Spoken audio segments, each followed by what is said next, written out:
Présentation de vœux à Koulouba.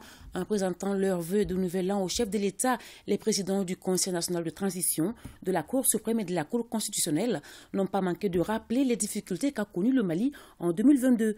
Tous saluent la résilience des Maliens, les efforts du gouvernement et l'engagement du président de la transition, Ibrahima Traoré. Vœux des présidents d'institutions au chef de l'État, le temps d'évoquer aussi des questions d'actualité, des actions réalisées en 2022 et des perspectives. Le président de la Cour constitutionnelle dit suivre avec attention les chantiers des réformes en cours. Il salue particulièrement la création de l'EJ et le processus de rédaction de la nouvelle constitution.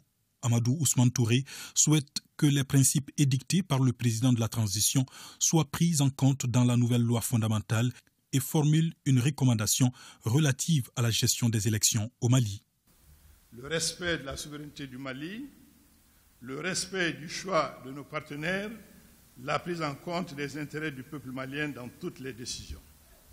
Ces principes, symboles de dignité et de responsabilité, qui sont très largement validés par tous les Maliens, méritent d'être clairement et proprement réécrits, réaffirmés et rappelés de façon principale dans la nouvelle Constitution au titre relatif de l'État et de la souveraineté.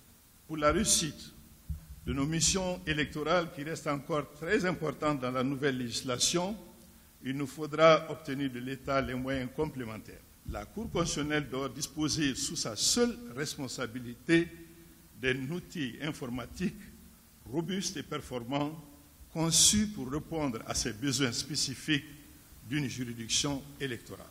En 2022, la Cour suprême n'a pas chômé.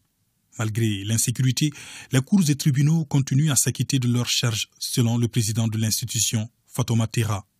Le parquet général de la Cour suprême a réglé au cours de l'année qui s'achève 620 dossiers, dont 91 réquisitoires en matière pénale et 529 avis et conclusions en matière civile, commerciale et sociale.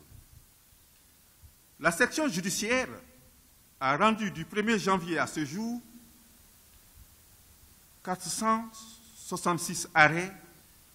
La section des comptes a, au plan juridictionnel, rendu 45 arrêts en matière de jugement des comptes des comptables supérieurs du Trésor et 145 arrêts en matière de jugement des comptes de gestion des collectivités territoriales. En matière de discipline financière et budgétaire, elle a transmis au parquet général de la Cour suprême 10 dossiers, dont 6 déférés, et 4 rapports d'instruction et rendu un arrêt de condamnation. 20 dossiers sont en cours d'instruction par les rapporteurs. La section des comptes a également reçu les serments de 61 comptables publics, toutes catégories confondues. L'année écoulée a été dense au Conseil national de transition, dont l'effectif est passé de 121 à 147. L'organe législatif a adopté plus de 70 projets de loi régissant divers secteurs, notamment la poursuite du processus de transition, la défense et la sécurité nationale ou encore la prise en charge des dépenses électorales. Excellences, Monsieur le Président, courant 2022, vos multiples gestes et œuvres sociales à l'endroit des populations sinistrées ou démunies, ainsi que votre solidarité agissante en faveur des pupilles de la nation et des pupilles de l'État, ont été fortement appréciés par nos compatriotes. Il en est de même des efforts notoires fournis par le gouvernement sous votre leadership visant à lutter contre la vie chère et soulager les populations maliennes. Par ailleurs, l'occasion est bonne pour saluer votre engagement dans la lutte contre la corruption et la délinquance financière, qui demeure l'un des axes majeurs de la transition. Aussi, nous sommes parfaitement confiants qu'avec la trajectoire actuelle empruntée par le Mali, au double plan national et international, notre pays poursuivra sereinement sa belle progression dans les concerts des nations. C'est le lieu également pour moi de vous remercier du fond du cœur pour avoir enfin doté l'Assemblée nationale d'un nouveau site d'une superficie de plus de 11 hectares dans la zone aéroportière de Bamako-Sénou.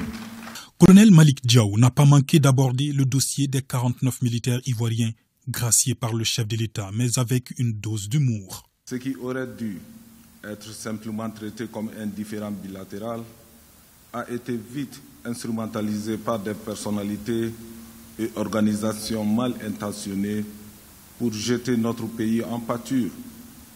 Mais c'était sans compter sur votre traditionnelle clairvoyance et surtout votre imperturbabilité.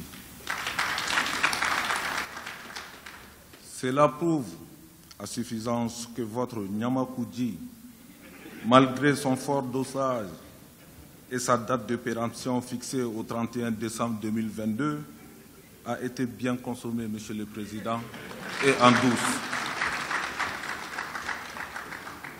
Aujourd'hui, Dieu merci, cette page est définitivement tournée au bénéfice exclusif des peuples frères maliens et ivoiriens. Face aux multiples défis, tous appellent à l'union sacrée des Maliens. Par la capacité de résilience de ce peuple, tous sont convaincus que le Mali se relèvera des difficultés de toute nature qu'il connaît aujourd'hui.